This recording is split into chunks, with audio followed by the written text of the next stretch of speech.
ഇവിടെ എന്തിനാ അങ്ങനെ വെറുതെ ആ ക്ലീറ്റസിനിട്ട് നീ ചൊറിയണത്? ഇന്ന് അവന് ശരിക്കും ദേഷ്യം കയറിയിട്ടുണ്ടാ? കേട്ടിട്ടില്ലേ? ആ രാവിലെ ഇറങ്ങുന്ന സമയത്ത് തന്നെ 2 കൊടുത്തു.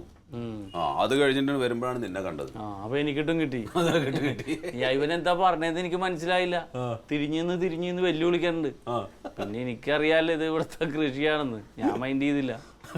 പിന്നെ നമ്മള് പുറകെ വന്നിട്ട് അവന് പറഞ്ഞില്ലേ, അതവന് ശരിക്കും ഇളകിയിട്ടുണ്ട്. അല്ല വേറെ എന്തോ ഒരു സംഗതി, എന്തോ നല്ല കാര്യത്തിനാന്ന് പറയണത്, അത് മുടങ്ങും ചെയ്തില്ലേ? എന്താ സംഭവം എന്നറിയോ? ഒരാഴ്ചയായിട്ട് ഒരു കുഴപ്പമില്ല, വളരെ ഡീസൻ്റാ. അങ്ങനെ ഒരാൾ ആ വീട്ടിലുണ്ടെന്ന് പോലും പുറത്തറിയില്ല. രാവിലെ പോവും, വൈകുന്നേരത്ത് വരും. എന്തോ കാര്യമായിട്ട് തടഞ്ഞിട്ടുണ്ട്, അതാണ് സംഭവം.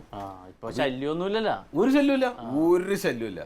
പക്ഷെ ഇവനായിട്ട് എന്തെങ്കിലും ഒന്ന് സംസാരിച്ചില്ലെങ്കിൽ എനിക്കും ഒരു ബുദ്ധിമുട്ടാണ്. ഒരു അതൊരു ശീലമായി പോയി അല്ലേ? വെല്ലുവിളിയൊന്നുമില്ല രാവിലെ, വെല്ലുവിളിക്കലൊന്നുമില്ല രാവിലെ. ഇപ്പൊ ഒരു കുഴപ്പമില്ലാന്ന്. അപ്പൊ അതുകൊണ്ടാണ് അന്ന് രാവിലെ 2 കൊടുത്തത്. അപ്പൊ സമാധാനമായിട്ടാണ് പോയിട്ടുണ്ട്. ഇനിയിപ്പോ അതിന്റെ ബാക്കി ഒന്ന് വൈകുന്നേരത്ത് കിട്ടും. ഇന്ന് തുടങ്ങിക്കോളൂ, പണി തുടങ്ങിക്കോളൂ. മാത്രല്ലടോ, അടുത്തുള്ളവരൊക്കെ ചോദിക്കൽ തുടങ്ങി, എന്താ കനക വീട്ടിലെന്താ ഒരു പ്രശ്നമില്ല, ഇപ്പൊ ക്ലീറ്റസ് ഒക്കെ വളരെ ഡീസന്റ് ആയോ? ഇതേപോലെ തന്നെ അമ്മാവനും അമ്മേനെ വിളിച്ച് ചോദിക്കണ്, എന്താ ചേച്ചി ഇപ്പൊ ഇവിടെ പ്രശ്നമൊന്നുമില്ലേ, ഞാൻ അങ്ങോട്ട് വരണ്ടേ എന്നൊക്കെ. ഇടപെടാൻ വരണേ എന്തിനാണ്?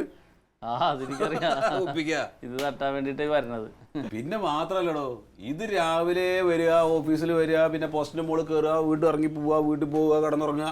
എന്താ ഇതിലൊരു കാര്യം? ഇങ്ങനെയൊക്കെ വരുമ്പോഴാണ് അതിന് ഒരു എരിവും പുളിയൊക്കെ ഉണ്ടാവുള്ളൂ. ഇത് നല്ല എരിവും പുളിയാണ്. അതെ, നമുക്ക് ഒരുപാട് കാര്യങ്ങളുണ്ട് കേട്ടാ. ഇന്ന് പുള്ളളിക്കാൻ സമയമില്ല. വേവാട്ടെ. ഇത് കുടിച്ച് നീ തന്നെ കുടിച്ച് തീർത്തല്ലേ ഇത് വന്നപ്പോ തൊട്ട്. നടരാജൻ, ഞാൻ നിന്നെ എത്ര ദിവസമായിട്ട് തിരക്കി നടക്കുമെന്നറിയാമോ?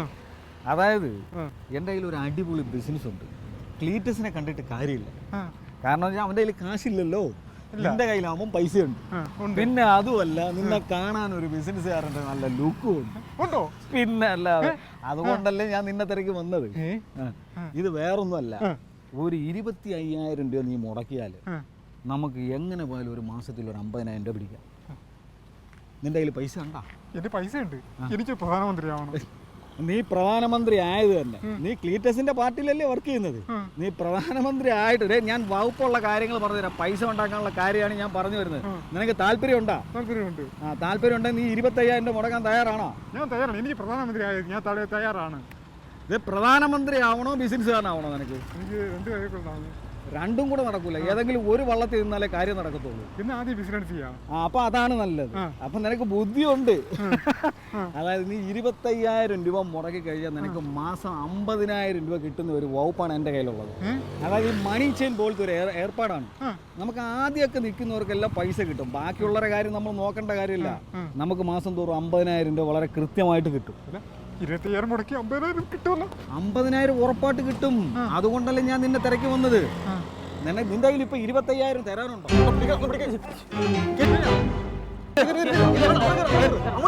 എന്തുകൊണ്ടില്ല അവിടെ ഒരു ആൾക്കൂട്ടം?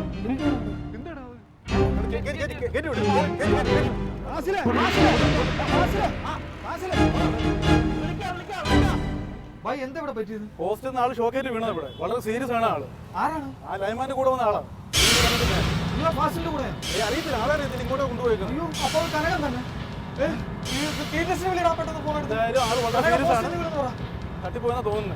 കാഴ്ചയിൽ ഏത് ആശുപത്രിയില്? അവിടെ കൊണ്ടുപോയിരുന്നു ഒരുപടിയിൽ. നീ വെള്ളമുണ്ടി ഷർട്ടല്ലേ? ആ, പിന്നെ കഴുകുമ്പോഴേ അതിന്റെ കോളർ ഒന്ന് അമർത്തി തിരുമണേ. അതിന് നോത്തൊന്നുമില്ല. ഫോൺ ബെല്ലടിക്കണു. ആരാ നോക്കണി? ഇതാരാ നിങ്ങളെ ശിഷ്യൻ? പാർട്ടിയിലുള്ളതൊക്കെ എന്റെ ശിഷ്യന്മാരെ പേരുണ്ടെങ്കിൽ നിങ്ങൾ പറഞ്ഞേ. അരിമ ശിഷ്യൻ മിസ്റ്റർ നടരാജൻ.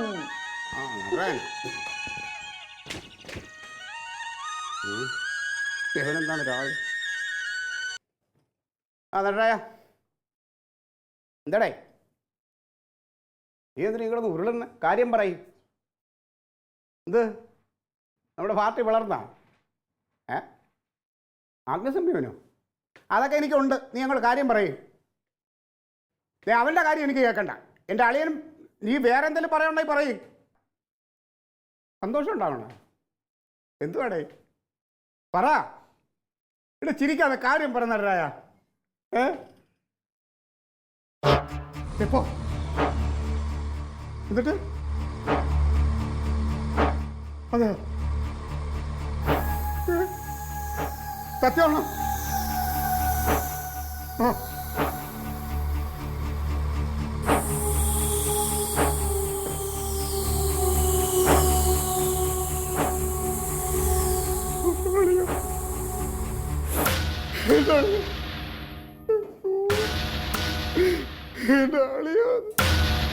ഞാനെന്തൊക്കെ പറയുകയും ചെയ്തല്ലോ കർത്താവേ.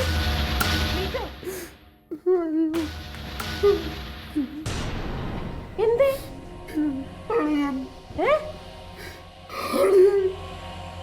അളിയനോ?